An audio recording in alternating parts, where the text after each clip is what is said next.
In the latest episode of Ready to Love, we find out who got eliminated in the last episode, and we slowly but surely approach the point where people have to make their final decisions. And for some reason, a lot of people are treating it like that should be a really tough decision, even though between you and I, it seems like the only reason this should be a tough decision is because you don't want to hurt somebody's feelings. So to start off, Sue-Ann gets eliminated, and with that, Blake is soon to follow because he has no other romantic connections, and for the most part, it seems that while he may have grown on a few women like Mercedes, pretty much none of them want to even explore the idea of dating this man, so him self-eliminating is fine with all parties involved. But following that up, there is a lot of contention that kind of gets carried over from the last episode. The whole Tony, Morgan, and Linda situation continues to blow up as Tony makes it very clear that he has some form of anger issues, could definitely be considered possessive, and Morgan, rather than acknowledging these red flags and maybe attaching herself closer to Lyndon, she instead wants to keep giving Tony more and more chances, to the point where Cynthia's just like, do you need a wake-up call? Do you need somebody to ring the bell hard for you so that you can maybe realize that this is not normal, this is not right? Do you need someone to take these rose-colored glasses off of your face? But Morgan's excuse is the heart wants what it wants, and apparently the heart wants Tony much more than it wants Lyndon, hence Lyndon ultimately being told he's not ready to love. Now, as for everybody else, Cynthia and Anthony still going well, Jeffrey and Andre still going well, Mark Anthony, Mercedes are good. So when it comes to everybody, it's just kind of like, when are you going to make your decision?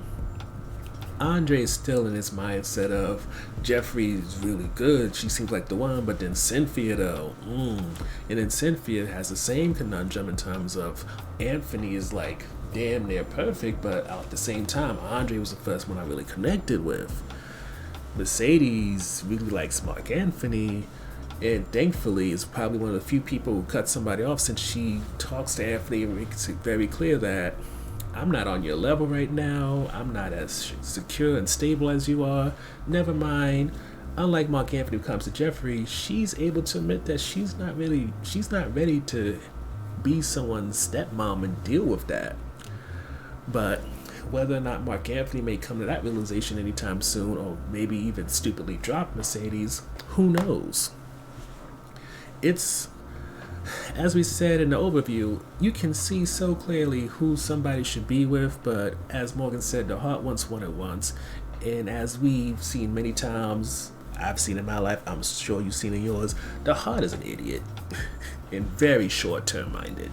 With that said, pretty much during the recap, we kind of gave the review in terms of being upset with the fact that these people seem very oblivious to who is their good match, almost to the point where you kind of make it, almost to the point you have to wonder when are the producers kind of pushing things or not. But let's not go into the whole producers, editing, and all that conversation, because there are clear moments when people ask questions of others who they don't seem close with, when you can tell a producer probably pushed that on them.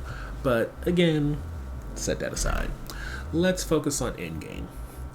Final couples right now, I definitely see Mark Anthony and Mercedes, Andre and Jeffrey, and I would also say Anthony and Cynthia. I do think Tony and Morgan may end up together potentially, but whether or not they last past the reunion show is still a question, since we know the reunion show is when you find out whether people actually were together because, it was a competition or the cameras are on, or they really truly enjoyed each other. And when it comes to Tony and Morgan, there's still this vibe that they're trying to save face, so it's hard to say whether or not anything is real there. Now, I think at this point they're not eliminating any more men, so it's just going to be one or two more women. And with that, I think Mercedes and Jeffrey are going to be in the bottom two. And since Mercedes has less connections, she's probably going to be the one to get cut. And with that, we're going to have yet another love triangle as both Andre and Mark Anthony go after Jeffrey. And if Jeffrey's smart, she'll pick Andre, since he seems to be a much better match for her.